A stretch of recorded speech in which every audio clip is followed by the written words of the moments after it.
Leave the woman and get lost."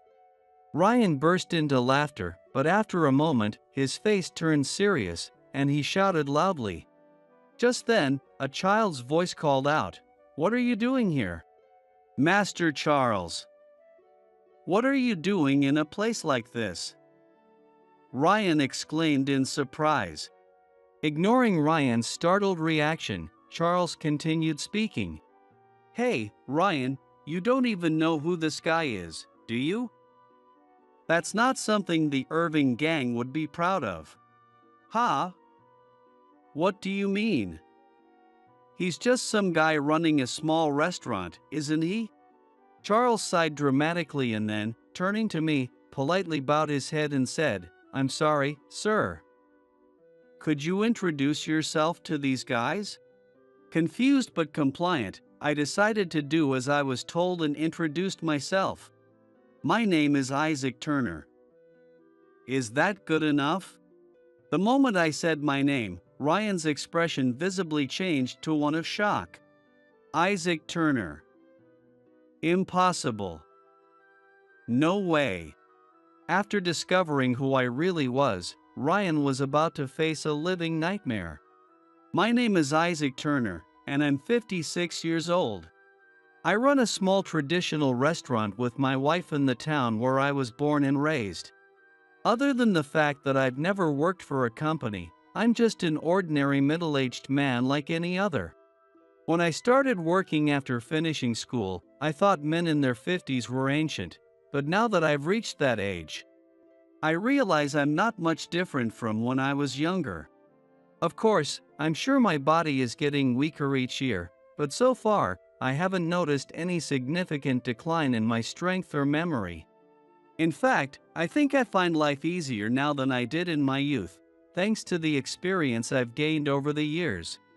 I totally get why older folks around the world don't want to be treated like they're past their prime. Many lively men like that stop by my restaurant, Daisy Place, on a whim, sharing their complaints about work or problems at home. And it's usually my wife, Katrina, who listens patiently to their endless chatter. Katrina is over 10 years younger than me, still in her mid-40s. With her refined features, she looks great in the traditional attire of a hostess. Even from my perspective as her husband, Katrina is quite a beauty and has become a bit of an idol among the older men who come to our place. They all adore her, calling out, "Katrina, Katrina," and there are even some customers who come just to see her. I'm always grateful for Katrina, who is not only friendly but also very good at dealing with customers. I have a beautiful wife by my side, my body and mind are healthy, and I get to do the work I love. Is there anything in this world more fortunate than this? As long as this life continues, I don't wish for anything more. Or at least, that's what I thought. Our restaurant, Daisy Place, typically operates from the evening. It's a cozy place with just a counter seating and one private room. We specialize in local alcohol and regional dishes, and most of our customers are office workers stopping by on their way home from work. We deliberately designed the exterior to look uninviting to keep the crowds away, so we rarely get young people or tourists. By the way, the name Daisy Place comes from Daisy, which is Katrina's birth flower. I originally wanted to take Katrina's name, but she felt too embarrassed, so we decided against it. Now, our small restaurant, Daisy Place, has another side to it. On weekends, during the daytime, we run a kids' cafeteria that provides meals for children. These days, kids' cafeterias are often in the news due to issues with local government relations and funding, but thankfully, ours has been running smoothly so far. That's thanks to the support from our local shopping district and neighbors. However, one afternoon, an unexpected incident occurred at our restaurant. It happened while we were serving lunch to some children who had come by. That day, perhaps due to the rain, there were fewer kids than usual, just my wife and me, along with two siblings who come every week. Feeling generous, I decided to treat them, saying, "Today's a special day, and served them ice cream for dessert. The brothers were delighted. Katrina and I smiled as we watched them enjoy themselves. But that cheerful atmosphere quickly disappeared. Ah, this is so annoying. I'm totally soaked. This is the worst. A young man, who seemed to be in his 30s, came in, grumbling loudly. He was wearing an expensive-looking suit, but he didn't seem like an office worker at all. With his flashy hair color and casual speech, I initially thought he was a youthfully dressed man. The man carelessly took off his jacket, still dripping with water, and shook it violently, scattering droplets everywhere. The four of us in the shop watched, holding our breath, as this strange man made his entrance. But the youthfully dressed man didn't care about the tense atmosphere at all. He simply sat down at the counter seating and, looking at Katrina, bluntly said, "Beer." It seemed he was just looking to have a quick drink while waiting out the rain. However, I felt sorry for the man, but Daisy Place wasn't a regular restaurant at that moment, and it was operating as a kids' cafeteria. Besides, we needed to start preparing for the evening's business soon. In response to the rude man's demand, Katrina lowered her eyebrows apologetically and replied, "I'm sorry, sir. We only start serving in the evening. We're in the middle of preparations now, so we can't serve alcohol. I apologize for the inconvenience." "Ha? I don't care if you're preparing. When I say I want a drink, you should just pour it. Besides, it's raining outside. You expect me to run home in this rain? Don't mess with me." The man shouted at Katrina, his voice loud and threatening. He even leaned over the counter, glaring straight into Katrina's face. I could see her slender body tense up with fear under his aggressive behavior. I couldn't allow him to intimidate Katrina like that. I quickly stepped between Katrina and the man. "If you'd like, we can give you one of our umbrellas. No need to return it, so please feel free to take it with you." Hearing my words, Katrina swiftly turned around and headed to the back to fetch an umbrella. I faced the man, deliberately smiling as I did so. The man hesitated for a moment but quickly regained his composure and shouted again, "Are you telling me to leave?" "You're welcome to interpret it that way," I replied with a friendly smile. I must have been pretty angry that he had shouted at Katrina. Without realizing it, I had provoked him even further, and his anger escalated. "You old man! Don't you dare disrespect me! Do you even know who I am? I'm Ryan from the Irving gang. Don't think you can mess with a mafia and get away with it. I'll destroy this place." As he shouted, he stood up forcefully, knocking over his chair with a loud crash that echoed through the shop. At that moment, the younger of the two brothers who had been quietly eating ice cream in the back room started crying. Until then, he had been holding his breath, but the loud noise and the man's shouting had finally overwhelmed him. Ryan, now identified as a mafia instead of a youthfully dressed man, seemed irritated by the child's crying. He clicked his tongue and sneered, "Kids in here, too," as he peered into the back room. I quickly stepped in front of the boys to shield them from the man. Just as Ryan reached out to grab my collar, the shop door opened, and a young man's voice called out, "Boss, it's time." Apparently, Ryan had left his underlings outside the shop. "If we don't leave soon, we'll be late for the meeting with the big boss." Hearing this, Ryan spat out, "You better remember this," and reluctantly turned his back on me and left the shop. For the moment, it seemed the crisis had passed. That day, we decided to close the shop early and took the brothers home just to be safe. And the next day, we went on a trip we had planned for a while. Actually, every year, my wife and I go on a trip together around the time of our wedding anniversary. With our kind of business, it's hard to take a long trip, but we always make sure to manage this one getaway. Our regulars know about it, so they often say things like, "Where are you going this year? Enjoy your time together." I was still worried about Ryan, who had come to the shop during the day, but we decided to go on our trip as planned. After all, it was a rare opportunity for us to enjoy some time together. Little did we know what was about to happen. The trip with Katrina was, to put it mildly, perfect. The hot springs, the inn's meals, and the service exceeded our expectations, and Katrina seemed genuinely pleased. The dishes made with local ingredients were especially delicious, and I felt like I learned something new as a cook. But that happy feeling was shattered the moment we returned home. After unpacking at home, we headed to the shop together, only to find ourselves surrounded by 4 men. And, of course, among them was Ryan. "There you are, old man. You made me wait 3 days. You must be Ryan, if I'm not mistaken? Not bad for an old man." "That's right, I'm Ryan from the Irving," he replied with a smug grin, his mood completely changed from the last time. Honestly, I didn't want to get involved with him, but since he knew where our shop was, I couldn't just dismiss him. I decided to respond as politely as possible, trying not to provoke him. "So, what brings Ryan from the Irving gang to our place?"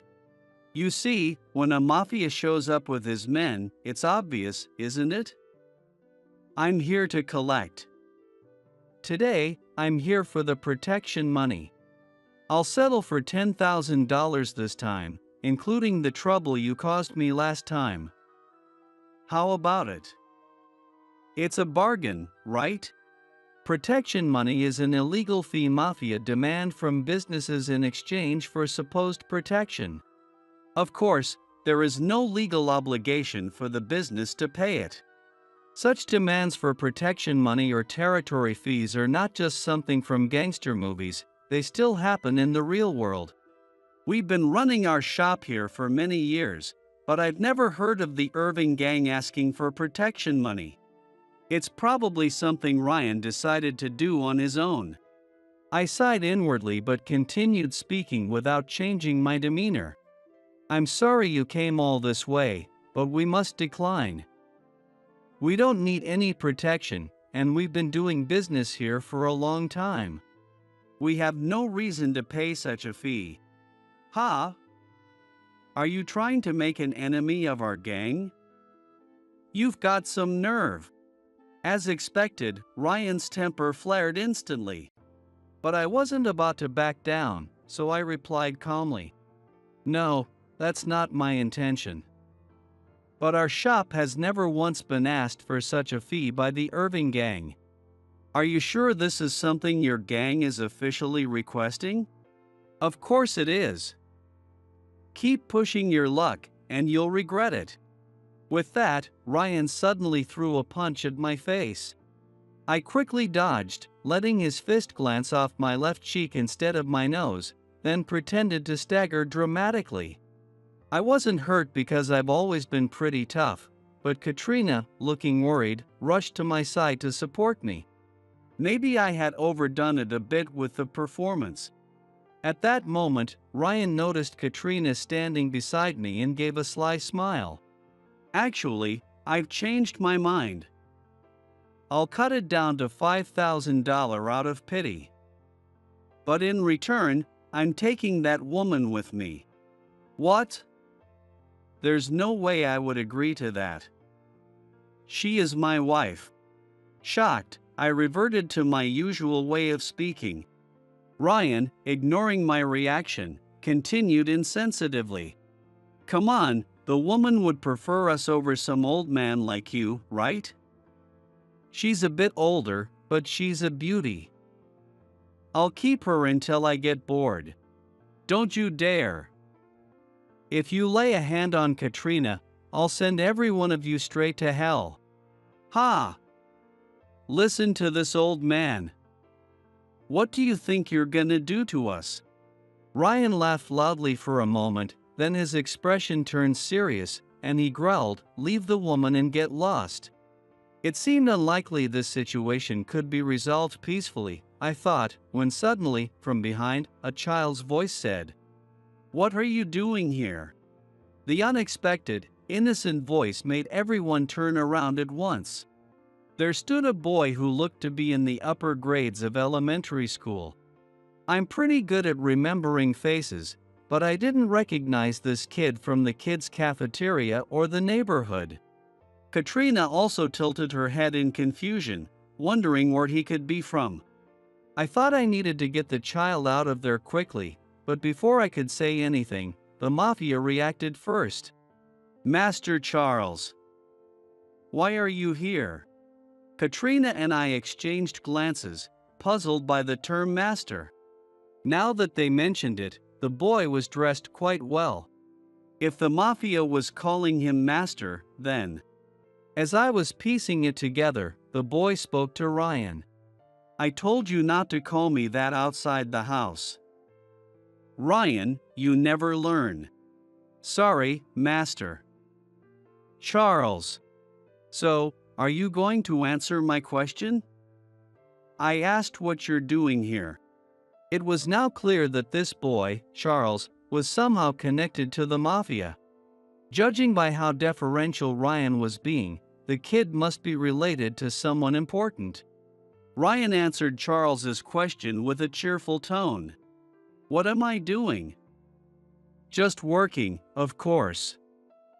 This guy here was resisting, so I was teaching him a lesson. "Come on, master, it's dangerous here. So let's go back. I'll have one of my men escort you."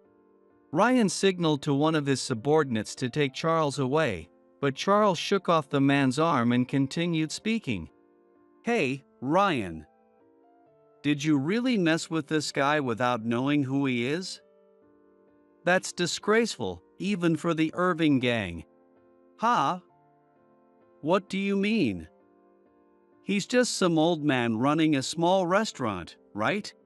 Charles let out an exaggerated sigh and then, bowing politely, said to me, "I'm sorry, sir."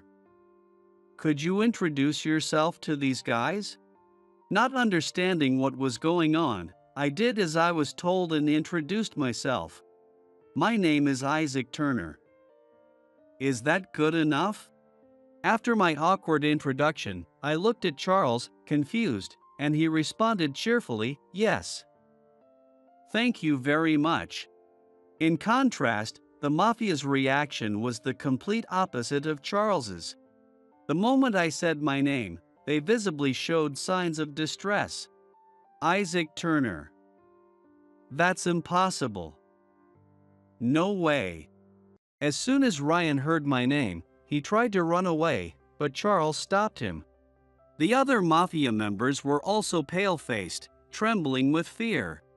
Seeing the mafia so terrified just because I introduced myself was an odd sight, and Katrina looked up at me, eyes wide with surprise, and asked, "Honey, who are you?"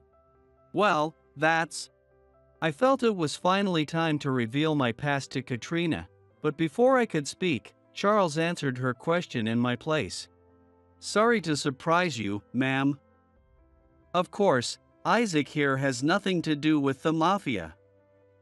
He's just a regular person. But he's so strong that he's become a legend in our gang." "A legend? My husband?" "I did hear he was in the self-defense forces when he was younger, but is he really that strong?" Just as Katrina said, I was in the self-defense forces until I was in my 30s. I started the small restaurant after leaving the forces and marrying Katrina. But just being a former soldier wouldn't make mafia so cautious.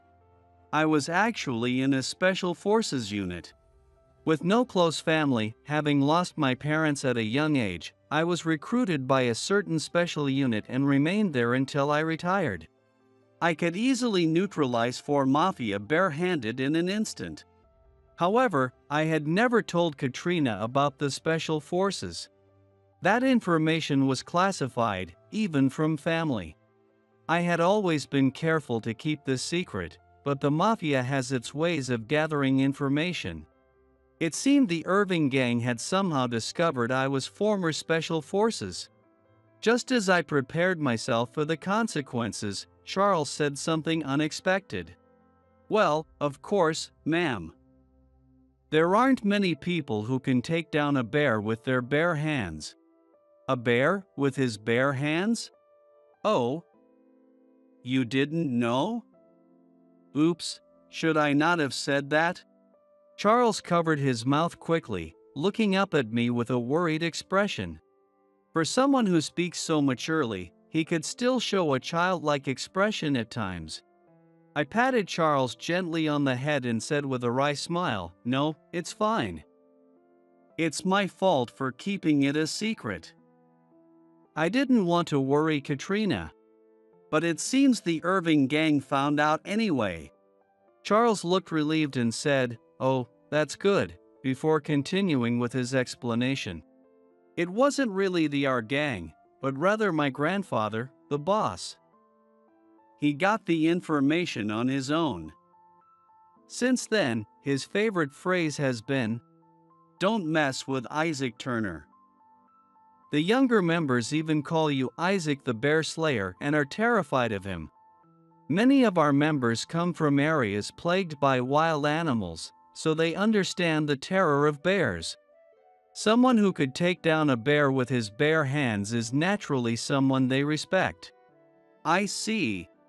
Charles, the grandson of the boss, was exaggerating, but there was some truth to his story. A few years ago, while hunting in the mountains with a hunter friend, I had a run-in with a bear and ended up fighting it. In the end, the bear was shot dead with a hunting rifle, so I didn't actually kill it with my bare hands, but the story spread that way. Not wanting to draw attention, I'd asked the hunter to keep quiet, but somehow the information leaked. And a local reporter even requested an interview.